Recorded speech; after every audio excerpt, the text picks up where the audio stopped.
আসসালামু আলাইকুম ওয়া রাহমাতুল্লাহি ওয়া বারাকাতুহু। দর্শক, আপনারা কেমন আছেন? আশা করছি আল্লাহ তাআলার রহমতে অনেক ভালো আছেন। আপনাদের উদ্দেশ্যে একটা কথা বলার জন্য আসলাম। সেটা হচ্ছে যে আমি ওইরকম প্রফেশনাল না, তো ওই জন্য দেখাইতে পারতেছি না, বাট বলে দেই, আপনারা একটু ট্রাই করে দেখবেন। কিন্তু আশা করছি ট্রাই করার দরকার নাই, কিন্তু করলে ভালো হয়। করলে তো টাকা মার যায়। সাফল্য অ্যান্ড হ্যাচারি, খুলনা।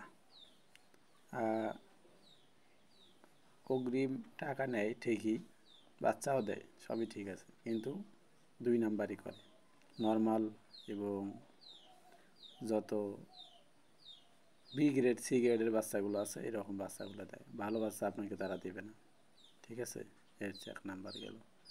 তাদের আবার ব্যবহার ভালো, কথাবার্তা ঠিক আছে, কিন্তু আজকে না কালকার না পরশু এরকম করতে করতে আপনার যে একটা ডেট আছে এটা ওভার করে ফেলে। আর হচ্ছে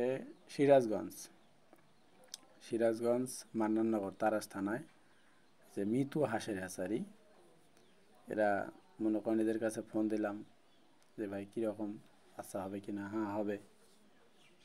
অগ্রিম টাকা দিয়ে, কিছু টাকা দিয়ে বুকিং করে রাখেন, নাহলে পরে আবার পাবেন না। ঠিক আছে, টাকা পাঠাই দিলাম, বুকিং করলাম, 5,000 টাকা পাঠাইলাম, বুকিং দিলাম। এখন আজ না কাল, কাল না পরশু, এভাবে করতে করতে আজকে 15 দিন হয়ে যায়। তো গতকালকে শনিবার ছিল, তারা শনিবার আর বুধবারে দেয় বাচ্চা। শনিবার ছিল, কালকে দিলাম, ফোন দিলাম, তারা কালকে বলতেছে যে আপনি আর কটা দিন দেরি করেন, সামনের মাসের 10 তারিখে নেন।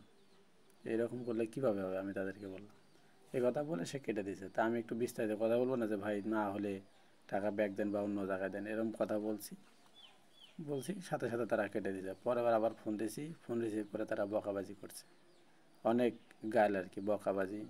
মানে এক কথায় ব্যবসায়ীদের খরিদ্দারের সাথে এরকম কোনো সম্পর্ক থাকে না। মনে হয় আমি তার অর্থ সম্পদ লুট করছি, অনেক ক্ষতি করছি সেরকম। সে বলতেছে এই ভাইঞ্চত ফোন কেটে দিয়ে বুঝিস না, নানান কথাবার্তা। তারপরে আমি ফোনটা কেটে দিছি, দিয়ে না দেখ আমার নয় কয়টা টাকাই, কিন্তু আমি তো অবশ্যই ওখানে যাব, আমার কাছে প্রমাণ আছে, স্ক্রিনশট আছে, ঠিক আছে? বিকাশে টাকা পাঠিয়েছি, স্ক্রিনশট আছে, আমি এই প্রমাণ নিয়ে তার কাছে যাব। 2-4 জন লোক নিয়েই যাব, যারা খরিদ্দার কেনাকাটা করে ওখান থেকে আসে। বুধবার এবং শনিবারে কেনাকাটা হয়, আমি জানি ওখানে। আমি যাব, সেরকম একটা সময় যায় সবাইকে নিয়ে ওখানে 2-4 জন সাথে নিয়ে যাব, যা বলবো যে ভাই এই কাহিনী দেখেন, তারাই আমার সাথে এরকমটা করছে।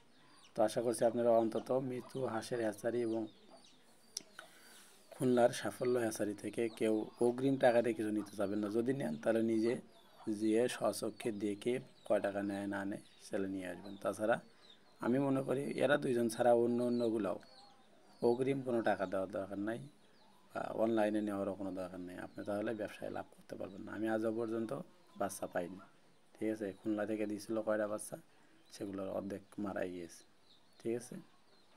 তো যারা আমার চ্যানেলটি সাবস্ক্রাইব করেন নাই অবশ্যই সাবস্ক্রাইব করবেন। আমি নতুন ফার্মের চিন্তা ভাবনায় আছি, দেখি ফার্ম করা যায় কিনা, সেরকম একটা পরিকল্পনায়। কিন্তু অনলাইনে যেভাবে ধোঁকা প্রতারণা খাইতেছি, এইভাবে করলে তো অবশ্যই ফার্ম করার যে একটা মন মানসিকতা, এটা থাকে না। কিন্তু আমি এখনও টিকে আছি, এখানে ওখানে টাকা দিয়ে লস খাইতেছি, দিতেছে না বাচ্চা, বকাবাজি করতেছে। এরকম ব্যবহার আচরণ করলে কীভাবে ফার্মে হবো? তো আশা করছি আপনারা বুঝতে পারছেন। আর যারা আমার চ্যানেলটি আজকে নতুন দেখছেন তারা অবশ্যই চ্যানেলটি সাবস্ক্রাইব করে দেবেন। আশা করছি ভালো থাকবেন ইনশাআল্লাহ। আসসালামু আলাইকুম।